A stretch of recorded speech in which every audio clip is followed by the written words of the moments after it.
Assalamualaikum warahmatullahi wabarakatuh. Selamat berjumpa lagi. Hari ini tanggal 9 September 2024. Kita akan bersama-sama lagi membuat resume fundamental saham dari laporan keuangan triwulan 2 2024, BSDE dan GEMS yang akan kita bahas kali ini berdasarkan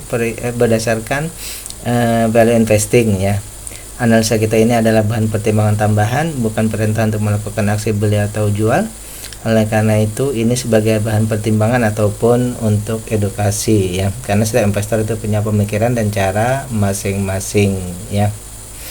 Baik, yang pertama kita akan membahas BSDE dulu ya, Bumi Serpong Damai Properti dan Real Estate.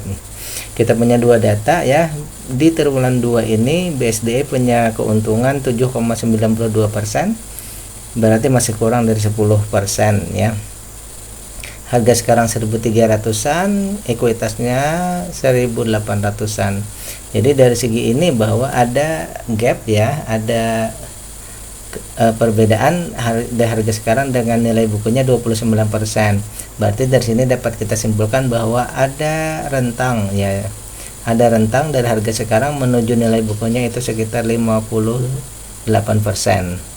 Kemudian untuk harga maksimal beli ini ada di 10%, berarti kita punya diskon 10%. Jadi simpulannya untuk value-nya ya, untuk value-nya bahwa beli sekarang kita dapat diskon 10% dan ada proyeksi sekitar 50% untuk harga menuju ke book value-nya.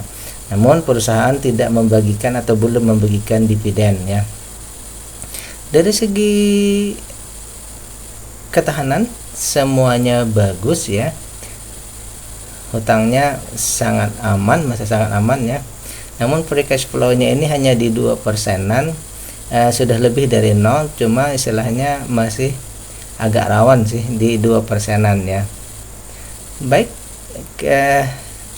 untuk kepemilikan ini juga bahwa sahamnya ada di bursa hanya 40% dan non marketnya sudah mencukupi yaitu 30%, berarti kolab saja. Sehingga untuk data perusahaan ini ya, kita dapat simpulkan bahwa yang pertama dari segi keuntungan ya, karena tadi untungnya 8% atau 7,9 ya, berarti kita tetap menunggu di triwulan berikutnya. Mudah-mudahan perusahaan bisa untung lebih besar lagi, itu yang pertama. Yang kedua, karena mungkin tadi keuntungannya masih di bawah 10%, maka fokus pertama kita tetap pada menunggu keuntungan tadi ya. Untuk valuasi di harga wajar, berarti kalau bisa kita menuju ke murah, berarti di sini harga juga kita cek lagi di triwulan berikutnya. Dan terakhir ini free cash flow-nya meskipun sudah plus, cuma ini perlu dicek lagi, mudah-mudahan bisa lebih naik lagi ya. Jadi dua yang utama yang ditunggu yaitu IPS, dan yang terakhir ini tentu saja free cash flow-nya ini yang dilihat berikutnya. Ini yang pertama. Kemudian yang kedua kita akan membahas GEMS, Golden Energy Mines, yang bergerak di bidang minyak, gas dan batu bara ya. Kita mempunyai data. Bagi Anda yang ingin memberikan bantuan terhadap pembahasan kita akan saham-saham yang ada di bursa ini, bisa ditransfer ke nama rekening yang tertera di layar ya. Baik, yang pertama kita lihat dulu keuntungan triwulan 1 ini ada 55,7%. Di triwulan 2 ini naik menjadi 67,99. Tapi kita cek dulu yang pertama bahwa dari segi ekuitas ya, dari segi permodalan ini terjadi penurunan ya, dari 2.200-an menjadi 2.000 saja. Kemudian dari segi keuntungan dari 1.200 jadi 1.393. Kita mungkin, tapi ini istilahnya perkiraan saja, tapi boleh saja dicek nanti. Kalau terjadi pengurangan ekuitas, ini kemungkinan ada aset yang dijual, karena perusahaan ini kan atau ada aset yang dijual ya.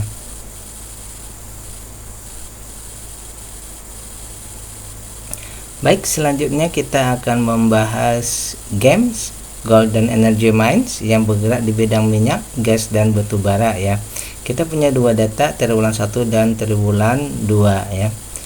Jika Anda menemukan pembahasan kita ini bermanfaat, jangan lupa untuk klik like, subscribe, dan share ya. Bagi Anda yang ingin memberikan bantuan terhadap channel kita ini, silahkan dikirim ke nomor rekening yang tertera di layar ya. Kemudian saya juga meletakkan playlist untuk saham yang saya bahas di triwulan 2 2024.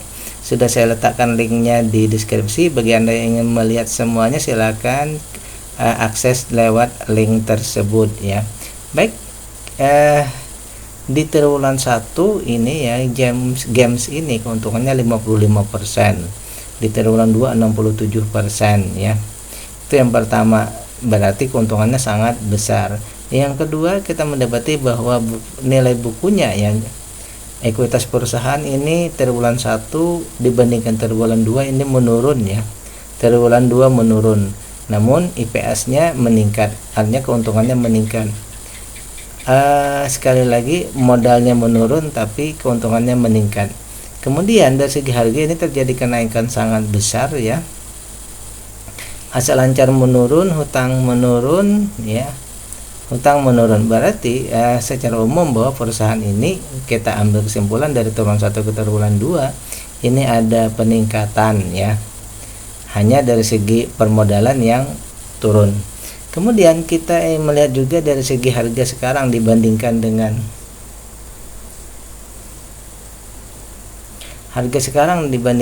nilai bukunya, ini harga sekarang ini sudah hampir 6 kali lebih mahal daripada nilai bukunya ya. Berarti sangat tinggi sekali harga sekarang ya. Mungkin karena keuntungannya yang sangat besar sehingga investor berani berinvestasi atau membeli saham di harga yang tinggi. Namun untuk maksimal beli ya, ini maksimal belinya di seri 13 ribuan, berarti harga sekarang ini ada diskon ya, ada diskon 1%. Jadi kalau kita mau beli saham ini di saat ini ya, maka kita ada dapat diskon 1%, tetapi harga sekarang ya ini sudah hampir 6 kali lebih mahal daripada nilai bukunya. Berarti istilahnya akan terjadi lamban untuk beggar. Bisakah beggar? Mungkin saja bisa, tetapi akan sangat lamban karena sudah sangat di atas daripada nilai perusahaan. Yang kedua, perusahaan membagikan dividen sangat besar, hampir 100%, dan nilainya juga ini hampir 10% ya. Berarti sangat besar ya. Proyeksinya nanti kalau memang tetap seperti yang dulu 90-an%, berarti proyeksinya kita akan mendapatkan 1.300 rupiah ya. Sehingga di sini dividennya besar, dividen yieldnya juga besar. Kalau kita setarakan dengan 30%, dia hanya 3% saja kalau kita setarakan dengan 30% ya. Itu yang pertama.